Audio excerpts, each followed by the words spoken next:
ఈనాం భూముల వ్యవహారంలో జరుగుతున్న తేడా మీదన నిన్న మంత్రి నారాయణని ప్రశ్నించారు స్థానికంగా ఉన్నటువంటి రైతులు.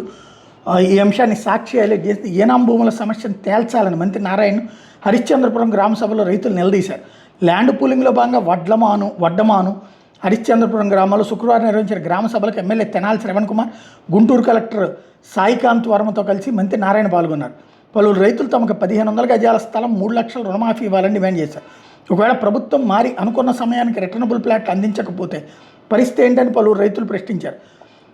Railway station, railway line, sports city కోసం ప్రభుత్వం ల్యాండ్ పూలింగ్ చేస్తుందని రైతులు సహకరించాలని మంత్రి నారాయణ కోరారు. రైతుల నుంచి పెద్దగా స్పందన రాలేదు అన్నటువంటి వార్తను హైలైట్ చేశారు. బట్ సామధాన భేద దండోపాయాల ద్వారా ల్యాండ్ పూలింగ్, ల్యాండ్ గ్రాబింగ్ కాదు, ఇది ల్యాండ్ పూలింగ్. అదే సందర్భంలో భూసేకరణ కాకుండా తీసుకొచ్చేటట్టు ఒక తెలివైన ఎత్తుగడలో సక్సెస్ అయింది కదా.